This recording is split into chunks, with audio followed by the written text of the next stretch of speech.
I'd like to introduce my guest, Dr. Gans Ferenc, and he is here today to help us with fears and phobias. And for the last 10 years, your mission has been to enhance humanity's emotional and physical well-being. Yes. How much of that has been spent on helping people with their fears and phobias? Well, a good chunk of it. I'd probably say maybe 25 to 30% of it, because fears and phobias tend to be under the umbrella of the anxiety disorders, right? And a lot of people have a lot of anxiety in our culture right now. And I think, the anxiety is a base that kind of fuels a lot of the fears and phobias that we have in our society, and that also, puts blockers up for us enjoying our fullness of our potential. When you're laying in bed at night and you're thinking about work or whatever else, and you can't sleep, and then it just kind of snowballs from there. Yeah, that's right. What are some common fears and phobias that you see in your office? Well, we've seen a lot of agoraphobia. Okay, and that is basically fear of panic, right? So it's the fear of being afraid. The fear of being afraid, the fear of having panic attacks, and what happens is it generalizes to certain environments or certain triggers, and then you can actually develop a full-blown specific phobia is what they're called.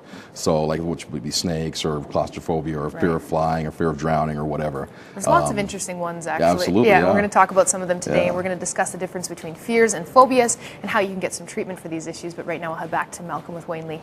Back with Dr. Gans Ferenc, and we're talking about fears and phobias, and let's start off with the definition of fear.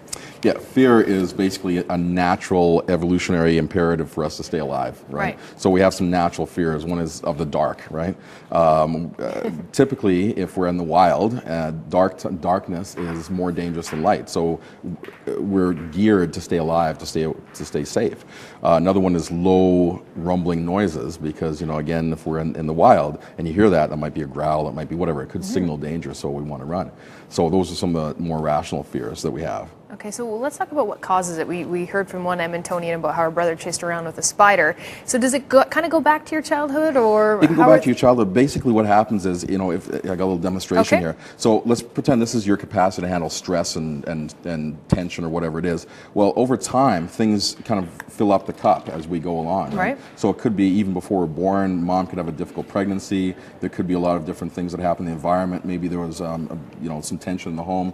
By the time you show up at school, or maybe later in adulthood, your cup is really full. You don't have a whole lot of room left. And then it doesn't take much. You come out of a horror film, for example, and a car almost hits you, and all of a sudden we got spillage, right? It spills over. And that will precipitate a phobia, and you could have a phobia of whatever that situation was that you just experienced in that incident. So if it is a car, or if somebody says boo, or it might be the film itself, that can actually show up as a phobia. We heard about the snakes and bugs and different things being misrepresented in the media, and that could be it. If you have the spooky music, you're in a dark theater, if your system's already wound up, it doesn't take much to produce something like that. That makes sense. Now, but let's go on to the other side of things. There's also what we call adrenaline junkies, people who love fear and search out fear. Is that a healthy thing? Well, I think it's always healthy to want different experiences, but I think when it becomes obsessive, or you become obsessed by it, then it becomes a problem. It's just like anything else. There's a spectrum of health, and then if it crosses the line, then it becomes a problem. So if it's interrupting your daily functioning, if it's physically dangerous to you in a lot of cases, these things are not necessarily the best things to have in your life as a way of life. Okay, so let's go back to people who are afraid of things and not searching it out. A lot of people will just avoid their fears. If you're afraid of dogs, you see a dog on the street, you just cross the street, or you leave all the lights on in your house. Is that something you can just do to cope with your fear? Or coping is good descriptor, and because you can do that if it doesn't negatively impact your life. Like, you got lots of money to pay the electric company, that's fine. But exactly. You might not want to spend your money that way. So typically you want to address your fears. You don't want to avoid your fears, because as you avoid things, you tend to generalize those fears, and those fears become bigger. So if you stop being anywhere that's dark, for example, then you're going to stop being around a lot of other things that are dark, and pretty soon you're going to be avoiding movie theaters, you're going to be avoiding a lot of other places, and you won't have much of a life. Your life tends to constrict. So really it is feeling the fear and doing it anyway, doing what you need to do to move on and deal with that. Luckily there's help for that. So there is treatments for that. And how long, can you give me some sort of guesstimate? We're going to get into the actual treatments later, but how long would it take to cure some sort of fear? Well, it depends. It depends on the person, depends on the mode of therapy, and depends on how motivated they are and what else is going on with that person in their lives. Okay. So. Well, I apologize if I've been a little distracted in this because right behind you is Frederick, and we're going to go to him right now, and you're going to see why I've been sweating a little bit more.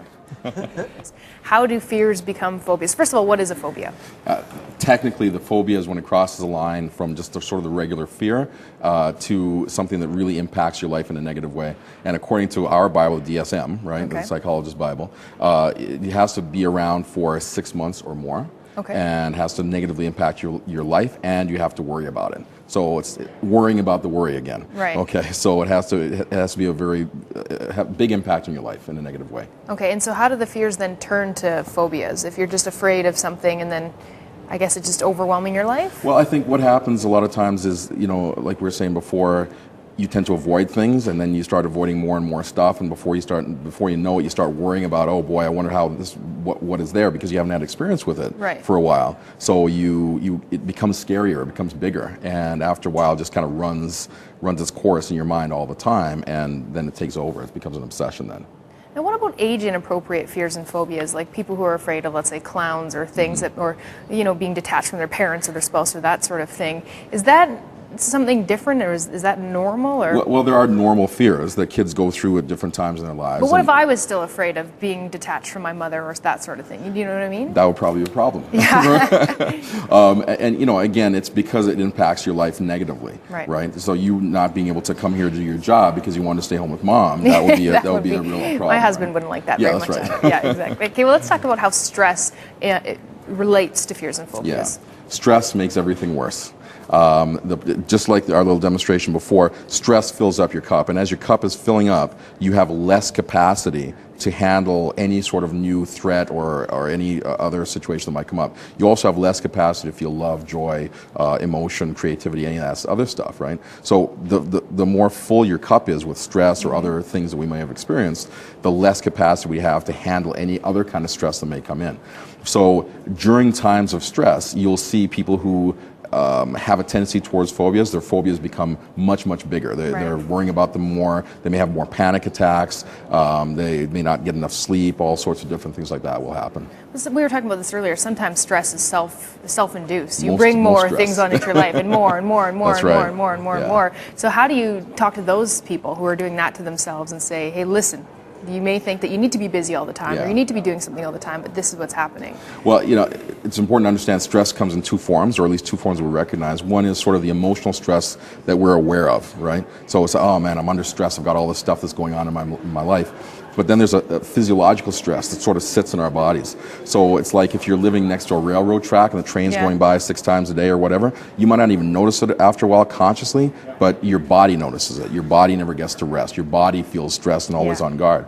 So a lot of people are walking around with this underlying physiological foundation of high stress, but they're not even aware of it because, the great thing about humans is we can adapt. Yeah. So we adapt to this high level of stress, we think it's normal. So then when, we have these thoughts about us being productive, we want to put more and more things in our lives so we can be really productive people, but we're killing ourselves, right? We're just, we're adding more stress onto an already stressed situation. Oh, I understand that. In this building, we were under construction for a year, jackhammering every day, where you couldn't even hear the person on the phone. That got a little bit stressful for the people that we worked together with. That's right. But we're going to talk about more treatments coming up in just a little bit. But what we're learning today is that to understand phobias, you have to understand fears.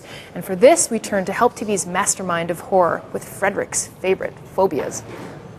Back with Dr. Ference, and I wanted to ask you about, some people think that they don't believe in fears and phobias. If you're afraid of something, then you obviously are just weak. For example, butterflies. He's afraid of butterflies. What would you say to people? Okay, you're not afraid of butterflies. You just don't like them buzzing around. I don't like them buzzing. Yeah, that's fine. Okay, but what would you say to people who say that? Ooh, you're just afraid of something, you're just weak. Well, anybody can develop a phobia under the right conditions. One of a famous early psychologist used to do this kind of road show where he'd have this kid. It wasn't very ethical, but he would actually induce a phobia to anything white and fluffy in this child, right? And it just by having the kid play with the thing and then hitting a loud drum behind their head after while he's playing with the fluffy blanket or whatever it is, and that fear would generalize to bunnies, to towels, to pretty much anything. So it just takes the right condition, and any phobia can be induced. Right. So it's not a matter of weakness or strength or anything like that. It's just a physiological response. I have to thank you for helping me. I was sitting there watching all the bugs on TV, and I was hyperventilating. You're like, feel the chair, feel the chair, realize you're here. And it worked, just like Wayne was talking about. How long does it take for clients to come in and see you and admit that they have a fear? Well, a lot of times, unfortunately, people wait till stuff is really, really late stage before they tend to see a psychologist, unfortunately, because there are a lot of stigmas out there. Or, I don't need help. I don't need help. You know, I'm tough enough, I'm smart enough, I should be able to handle this, or, you know, whatever, that sign of weakness, or, you know, they're going to think I'm crazy because I'm seeing a psychologist or whatever. You know, the way I look at it is, you know, if you got to climb, if you got to get to the 30th story in a building, you can take the stairs or you can take the elevator. So, you know, people can do it on their own and work the stairs, but the elevator is faster and it's a lot easier. So, yeah, unfortunately, they do come kind of late stage. Okay, well, we're talking about the hypnotism route, but with psychology, how important is it to get to the root of the fear of, you know, talking about more serious ones, you know, eliminating the bugs and stuff, but other things that people are witnessing in their lives? Well, some modes of therapy, they really do want to go into like the main cause, the deep issues and stuff like that. The way I work, it's really a physiological response. Like I was saying, your nervous system is just overwhelmed, and so it's not that necessary to find out how it came about.